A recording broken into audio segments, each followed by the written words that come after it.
मुळारंभ आरंभ तो निर्गुणा. अथर्व शीर्षामध्ये तुझा वर्णन आहे. ब्रह्मातूत, विष्णूतूत, चंद्रतूत, रुद्रतूत, सगळं तूत. ओंकार रूप म्हटलाय. ओंकारापासून या त्रैमूर्तींची जीवनांची निर्मिती झाली असे असलेले हे भगवान मंगलमूर्ती. एवढंच कशाला आपण मंगलाष्टका म्हणतात त्याच्यामध्ये सुद्धा आहे. जे तुंगपुरम हरेण हरिनाम व्याजात बलिम बागनता. हे सगळे त्या मंगलमूर्तींचंच वर्णन. आज पहिला दिवस आहे आणि पहिल्या दिवशी या मंगलमूर्तींचं स्मरण करावं. कशा करता? निरंजन स्वामींनी सांगितलं, लंबोदर हे रंगची वदता होईल मुक्ती सखी. ज्या मुक्ती करता आपण धडपडतो. स्वरूपता, समीपता, आयुष्यता, सलोकता या मुक्तींची प्राप्ती करून घ्यावी. आमचे निरंजन स्वामी म्हणाले एवढं केलं तरी बात. पण त्याच्या करता मंगलमूर्तींचं स्मरण अखंड मनामध्ये राहणं महत्वाचं आहे. समाजामध्ये प्रत्येकाची अपेक्षा आहे, बरं, इच्छा आहे. अगदी कुणालाही विचारा, लोकांनी मला बरं म्हणावं वाटतं, प्रत्येकाला वाटतं. पण हे लोकांनी बरं म्हणावं याच्या करता काय काय करावं लागतं हे माहिती आहे का? त्याच्याकरता आमच्या स्वामींनी श्लोक लिहिला बरं का. तोही आमचा पाठ आहे, रोज म्हणतो. त्याच्यातला मतितार्थ काय? वरवर बघितल्यानंतर आम्हाला सगळं समजलं. पण त्याचा त्या श्लोकाचा जो मतितार्थ आहे स्वतःच्या आचरणाबद्दल त्याचा विचार केला तर उपासनेला दृढता लावावे, भूदेव संतांची सदा लावावे, सद्कर्मयोगे वयथा लावावे, सर्वामुखी मंगल बोलवावे. जय जय. सर्वामुखी मंगल बोलवावे हे केव्हा शक्य होतं? त्याच्याकरता वरच्या 3 ओळी लिहायच्या. सर्वामुखी मंगल बोलवावे असं जेव्हा वाटत असेल तेव्हा पहिल्या 3 ओळी स्वतःच्या आचरणामध्ये आणणं. उपासनेला दृढता लावावे, अखंड उपासना, भगवान मंगलमूर्तींचं नामस्मरण चिंतन अखंड मनामध्ये असणं. अहो येता जाता उठत बसता कार्य करिता सदा देता घेता वदन वदता सगळं. घरी दारी शय्येवरी अतिसुखाचे अवसरी, समस्तांची लज्जा त्याची भगवत चिंतन. होतं का आमच्याकडून? इथं आल्यानंतर भगवान मंगलमूर्तींच्या दरबारामध्ये आल्यानंतर एकानं तरी ठामपणानं विश्वासानं 100% असं सांगावं की मी 2 मिनिटं मंगलमूर्तींकडे बघून मंगलमूर्तीचं नाम घेत असताना दुसरा कुठलाही विचार माझ्या मनामध्ये येत नाही. छाती ठोकपणे सांगू शकतो नाही जमलं का? त्या प्रपंचामध्ये आम्ही एवढे गुरफटलेलो असतो. इथं आलो तरी सुद्धा विचार ते आहे नाही जमत. अपेक्षा मात्र आमची आहे की मंगलमूर्तींनी आम्हाला कुठल्याही प्रकारचं दुःख वाटायला देऊ नये ही प्रत्येकाची अपेक्षा. पण त्याच्याकरता जे करावं लागतं ते करण्याची तयारी कुणाचीही नाही असं सांगितलं. जास्त तुम्ही काहीच करू नका. नामस्मरण करा. किती वेळ भगवंत म्हणाले जास्त नकोच. गायीच्या शिंगाच्या टोकावर मोहरीचा दाणा ठेवा आणि तो दाणा जेवढा वेळ तिथं स्थिर राहील ना तेवढा वेळच माझं नामस्मरण करा. पण बाकीच्या वेळी कुठलाही विचार मनामध्ये ठेवू नका. प्रयत्न करून बघायला हरकत नाही परत. पण तेही आम्हाला शक्य होत नाही. पण अपेक्षा मात्र आमची आहे की सर्वांची मंगल बोलावे, उपासनेला दृढता लावावे, भूदेव संतांची सदा नमावे. आलेल्या अतिथीला अन्न देणं हे सुद्धा सध्या आम्हाला जमत नाही बरं का. एवढे आम्ही कोत्या म्हणून केलं. वास्तविक आमच्या धर्मानं आमच्या संस्कृतीनं सांगून ठेवलं गृहस्थाश्रम स्वीकारलात ना मग गृहस्थाश्रम स्वीकारल्यानंतर या गोष्टी केल्याच पाहिजे. आज ऐकवी समजा एखादा आला तर घरात आमच्या शिजलेलंच अन्न नसतं. काय करता.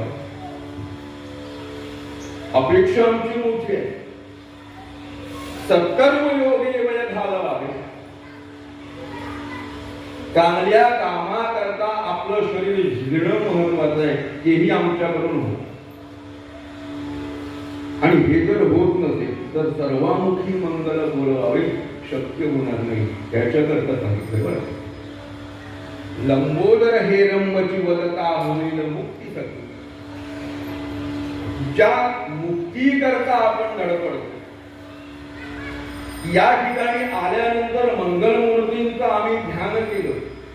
काही असेल वक्रतुंड महाकाय म्हणा, एकदंतम शूर्पकर्ण म्हणा, कुठलंही घ्या पण ते ध्यान अखंड. किती वर्ष झाले तिथे येतो आम्ही. पण ते ध्यान करत असताना जी मुक्ती प्राप्त झाली पाहिजे स्वरूपता नावाची झाली का आजपर्यंत. वयाची 60 वर्ष झाली, 70 वर्ष झाली, 4 वेळा मंदिरामध्ये येतोय. पण ते ध्यान करत असताना मंगल मूर्तींची स्वरूपता होणं जमलं का आतापर्यंत. काय उपयोग ध्यान. ध्यान त्याला म्हणतात जिथे या त्रिपुटीचा नाश आहे. ही त्रिपुटी सांगते ध्याता, ध्येय आणि ध्यान. आम्ही ध्यात्या होतो. आमचं ध्येय काय मंगल मूर्तींची एकरूपता साधायची. किंबहुना मंगल मूर्तींनी मला आपलं म्हणावं ही आमची अपेक्षा आहे. ध्येय आम्ही ध्यावे ते ध्येय. मग त्याला प्राप्त करून घेण्याकरता जे आम्ही करतोय त्याला ध्यान म्हणतात. मग हे ध्यान करत असताना एक वेळ अशी येणं महत्वाचं आहे की स्वरूपता प्राप्त, ध्याता ध्येयरूप होणं हे त्या ध्यानाचं महत्व आहे. झालं का झालं नाही का. कारण त्याच्यात एकाग्रताच नाही. मग अशी मनाची एकाग्रता करून भगवान मंगलमूर्तींचं स्मरण करावं. आणि मंगलमूर्ती येणाऱ्या विघ्नांचा नाश करणारा असा देव, संकटांचा नाश करणारी देव, बुद्धीची देवता आहे. जर प्रसन्न झाले बुद्धी आमची टाळ्यावर नको तिकडे भरकटते. जे हवं नाही जमत नको तिकडं ओढ येतो.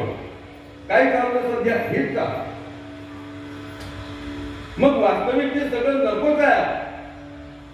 आता पुन्हा जन्म मरणाच्या फेऱ्यामध्ये पडायचंच नाही. जे संतांनी केलं आम्हाला करायचं.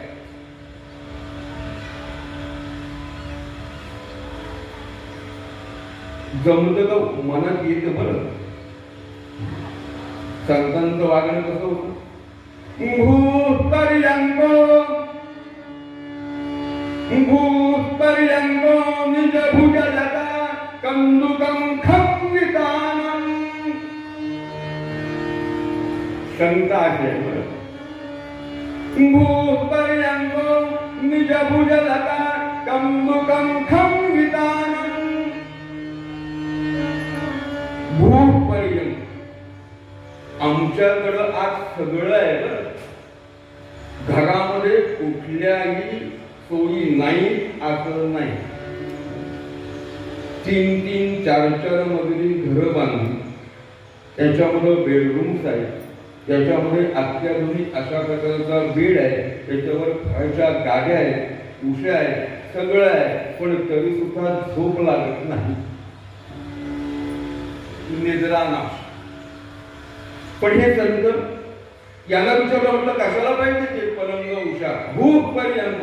भूमी हा जो पलंग आहे, कुठेही झोपा, शांत झोप. निज भुजलता कंदुका. कंदुक म्हणजे उशी. आम्हाला उषा लागतात, एक नाही 2 घेतल्या तरच साधारण झोप येते, काही काही जणांचं म्हणणार. म्हटलं का तुम्ही म्हटलं जरा उशी कमी द्यायचं, मला रात्रभर झोप नाही, तळमळलो. आमचे संत म्हणाले कशाला पाहिजे हे हात आहेत ना भगवंतानं दिलेले, घ्या डोक्या कारण झोपा ना शांतच्या जमिनीवर. लागते का झोपा? मग करम महाराजांचा अभंग आहे बरं. कर असता हो आपणा पाजी, कर असता हो आपणा पाजी, कर असता, कर असता, कर असता हो आपणा पाजी.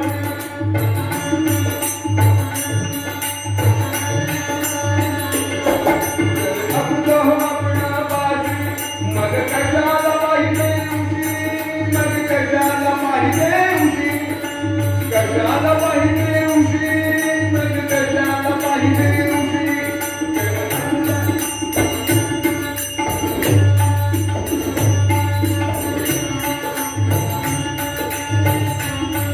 कर आपला आपणा पाशी, मग कशाला पाहिजे उशी, मग कशाला पाहिजे उशी, कशाला पाहिजे उशी, मग कशाला पाहिजे उशी. कर असता हो आपणा पाशी, मग कशाला पाहिजे उशी. काय कर. पण ही अवस्था त्यावेळी प्राप्त होते की अन्या आश्रया येन त्यक्ता. असं जेव्हा मनाची धारणा अनन्य भगवान मंगलमूर्तीशिवाय दुसरं माझं कुणीही नाही अशी जेव्हा मनाची धारणा होते तेव्हा या पदापर्यंत जातो. बरं जमलं का?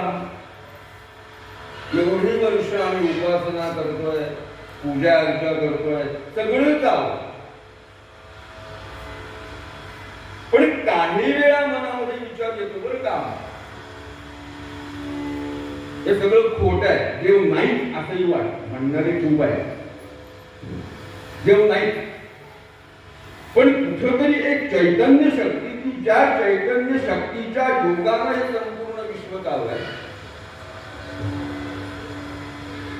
मग त्या भगवान मंगलमूर्तींची उपासना करणं अतिशय गरजेचं आहे. लंबोदर हे रम्म चिवदता होईल मुक्ती सखी मनुजा प्रीती घरी सुमुखी. निरंजन स्वामी भगवान मंगलमूर्तींची उपासना प्रत्येक जीवानं करावी आपल्याला पदामध्ये सांगितलं. आता भगवान मंगलमूर्तीच का, तर निरंजन स्वामी हे भगवान मंगलमूर्तींचे उपासक असल्यामुळं त्याने मंगलमूर्तींचा उल्लेख केला. आपण कुठल्याही देवतेची उपासना करा, कारण शेवटी कुठूनही काही केलं तरी तिथपर्यंत जाणार. श्लोक म्हणतो आम्ही आकाशात प्रतिकन कोणी, आणखी काय त्याच्यात सांगायचं. त्यामुळे कुठलाही देव घ्या, पण एकदा त्याची उपासना केल्यानंतर श्रद्धा तिथे ठेवल्यानंतर ती श्रद्धा डळमळू देऊ नका, हे महत्वाचं. आमचं ते होत नाही. आम्ही इथे येणार मंगळवारी संकष्टी, सोमवार असला शंकर, बुधवार असला विठ्ठल, गुरुवार असला दत्त, शनिवार असला मारुती, सगळीकडे आम्ही फिरतो. पण एक कुठेतरी ठाम श्रद्धा असणं महत्वाचं, की ज्याच्यामुळं आम्ही आज चालतोय बोलतोय जे काही आहे. एक सुंदर श्लोक लहानपणी पाठ केला ना वापर नाही केला. डोळ्याने बघतो ध्वनी परिसतो, करणी पदी चालतो, जिव्हेने रस दाखतो मधुरही वाची आम्ही बोलतो.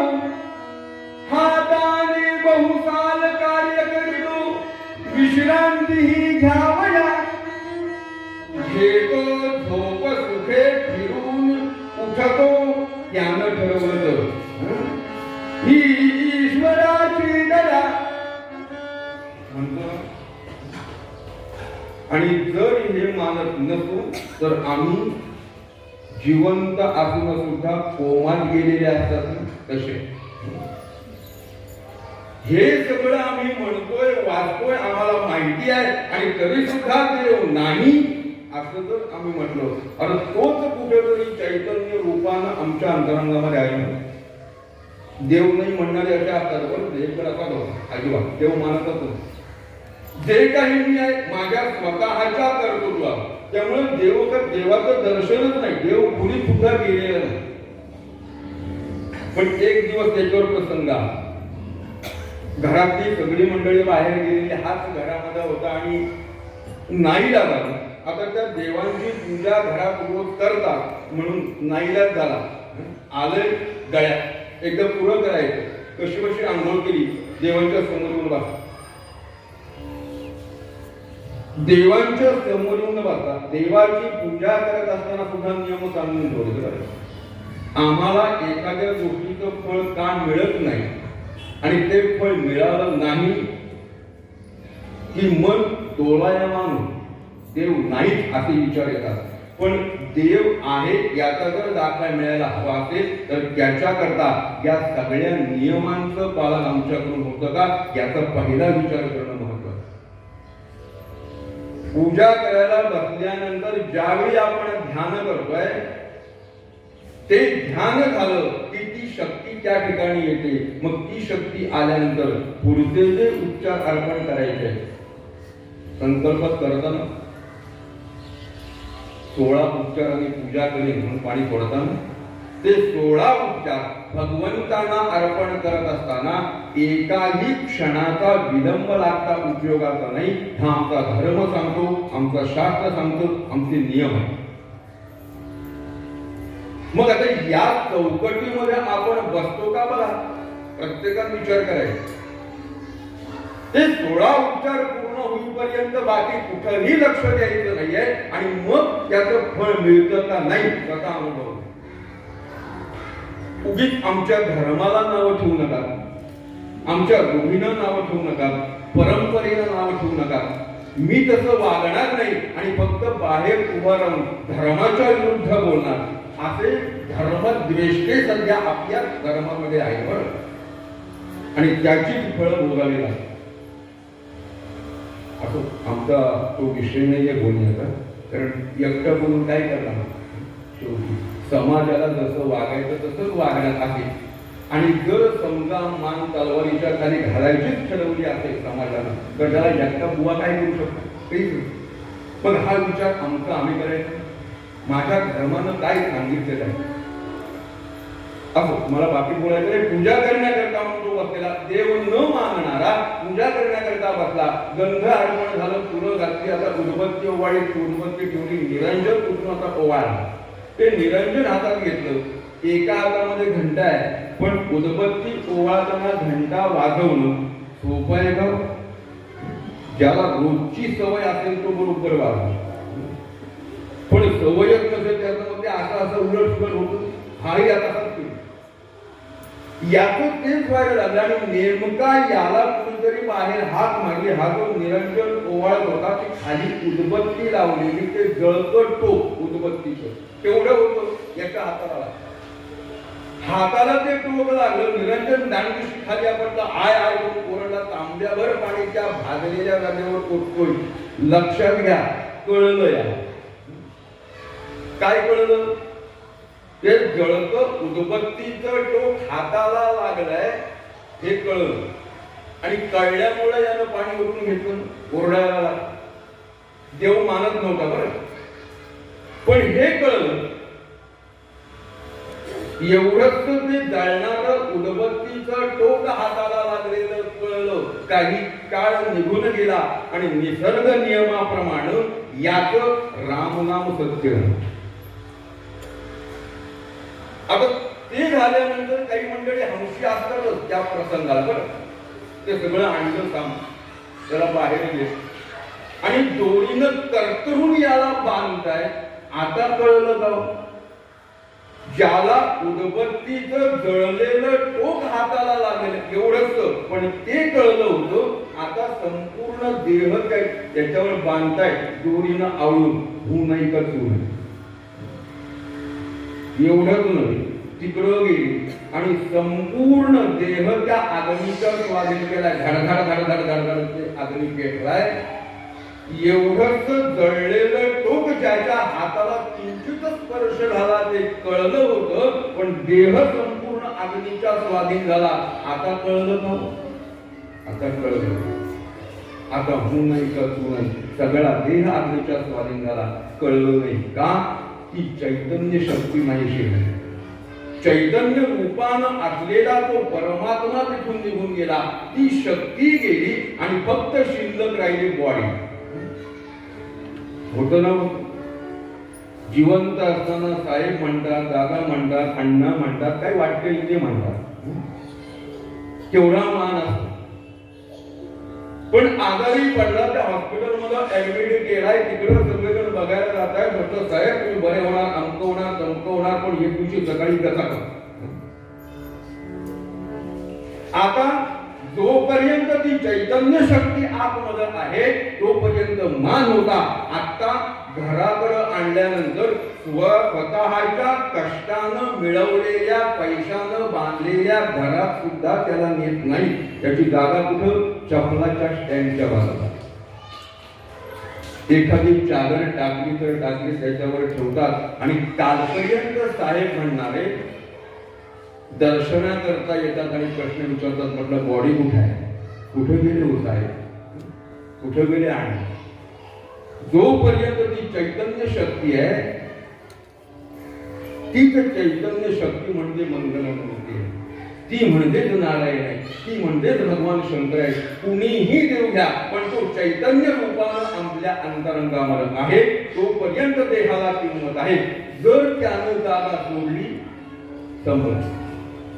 आणि त्याच्याच करता निरंजन स्वामी आम्हाला सांगतात की बाबांनो, या प्रपंचामधून बाहेर पडायचं आहे, संसारातून पलीकडे जायचं आहे. त्याच्याकरता काय करा, भगवान मंगलमूर्तींची उपासना करा, मंगलमूर्तींचं चिंतन करा. मूळ पदामध्ये आम्हाला हाच उपदेश निरंजन स्वामी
यांनी पूर्ण म्हटलं. याला म्हणतात खरे साथीदार. बरं,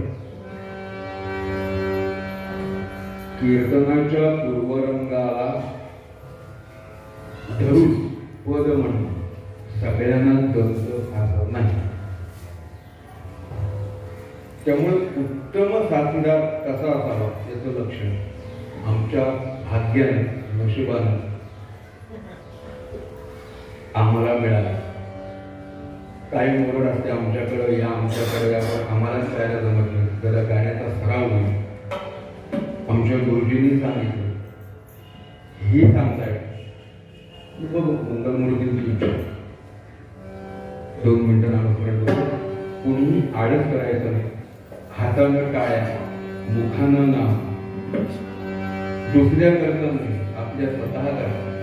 उद्धरित आत्मनात्मान, स्वतःचा उद्धार स्वतःच करायचा, कोणीही मदतीला येणार ना. आई ना वडील ना बायको ना भाऊ ना बहीण ना मुलं, स्वतःचा स्वतः.